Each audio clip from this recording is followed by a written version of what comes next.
Shalom, selamat pagi saudaraku. Saya senang dan bersuka cita berjumpa dengan saudara semua dalam renungan pagi ini.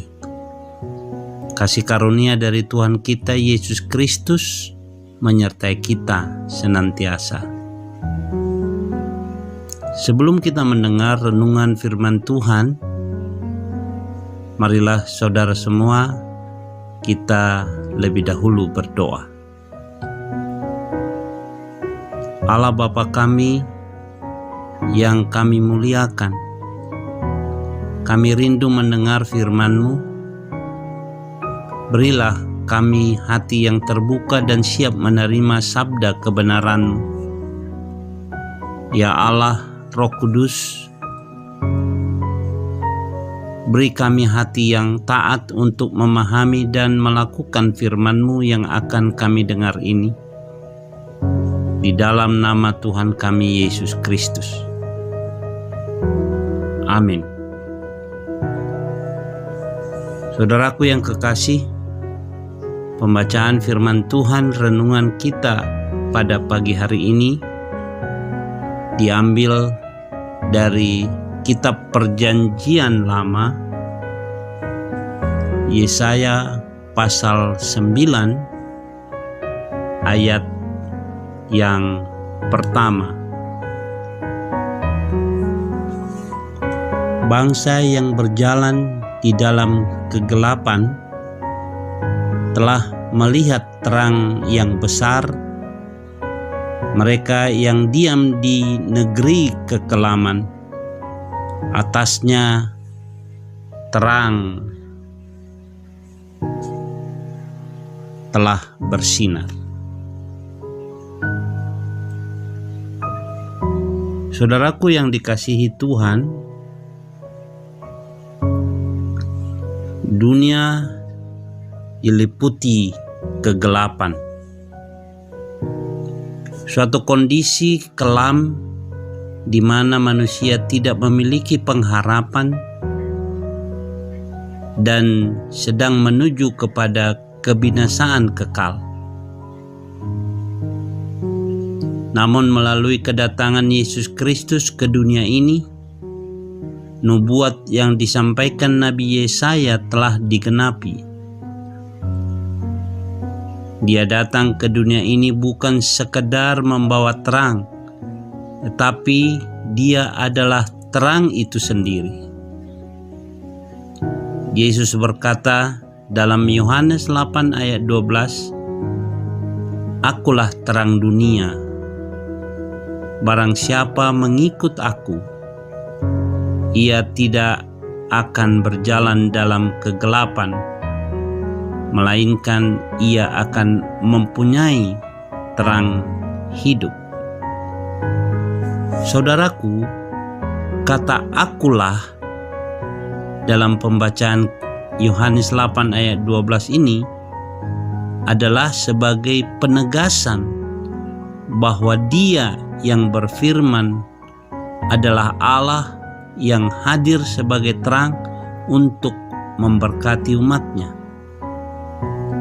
Sebagai terang yang sejati, Yesus Kristus datang untuk membawa anugerah ilahi, dan karena Dia adalah Allah yang berinkarnasi, maka ada jaminan yang pasti tentang keselamatan, pengampunan, dan kehidupan yang kekal. Setiap orang yang percaya kepadanya tidak binasa, melainkan beroleh hidup yang kekal. Yohanes 3 ayat 16. Jadi kedatangan Yesus Kristus ke dunia ini membawa misi yang sangat mulia, yaitu melepaskan kita dari kuasa kegelapan dan membawa kita kepada terang yang ajaib. 1 Petrus 2 ayat 9. Serta di dalam Roma 6 ayat 23 berkata, "Sebab upah dosa ialah maut, tetapi karunia Allah ialah hidup yang kekal dalam Kristus Yesus, Tuhan kita. Sebagai orang percaya, kita memiliki tugas menjadi saksi Kristus di tengah dunia ini, sehingga orang-orang yang belum percaya dapat melihat terang sejati di dalam diri kita. Beberapa waktu yang lalu, kita sudah merayakan Natal. Natal bagi orang Kristen. Tapi Natal itu bukanlah sekedar perayaan, apalagi pesta pora, tetapi sebagai momen yang senantiasa mengingatkan keberadaan kita di tengah-tengah dunia ini.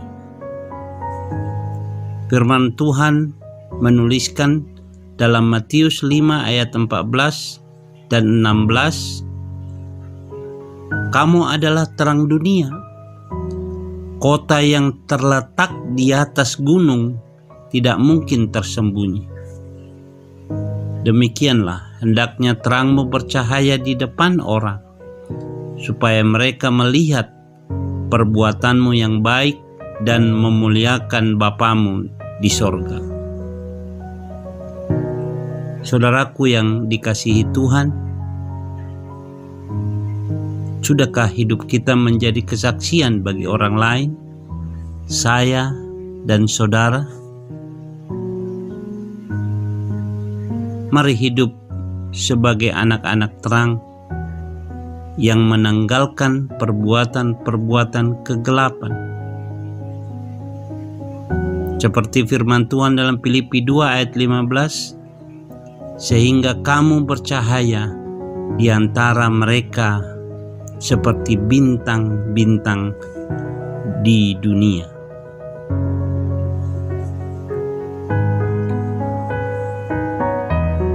Bila kita sungguh-sungguh mau menjadi duta-duta terang di dunia ini oleh karena Tuhan, marilah kita mentaati firman Tuhan.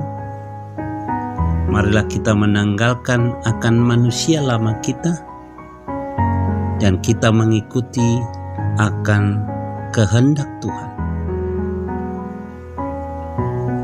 Marilah kita bertekad di tahun ini kita langkahkan kaki kita dengan tekad yang sungguh mau menjadi terang bagi sekitar kita, keluarga kita, tempat bekerja kita, atau dimanapun Tuhan tempatkan kita saat ini. Jadilah terang. Mari kita berdoa. Tuhan Yesus Kristus yang adalah terang dunia, terangi hati kami Tuhan, agar kami juga bisa memancarkan terang-Mu di tengah-tengah di mana kami berada saat ini. Pakai kami menjadi saluran berkat Tuhan. Pakai kami Tuhan menjadi alat Tuhan yang bercahaya di tempat di mana kami ditempatkan saat ini. Di keluarga kami, di teman-teman kami, di sekitar kami. Biarlah kasih Kristus kami bawa dan bercahaya di tengah-tengah kami berada saat ini Tuhan. Terima kasih Tuhan Yesus. Terpujilah nama-Mu. Di dalam nama Tuhan kami Yesus Kristus kami berdoa. Amin. Saudaraku yang dikasihi Tuhan, sampai disinilah renungan kita pada pagi hari ini. Kita berjumpa kembali dalam renungan selanjutnya. Tuhan Yesus memberkati.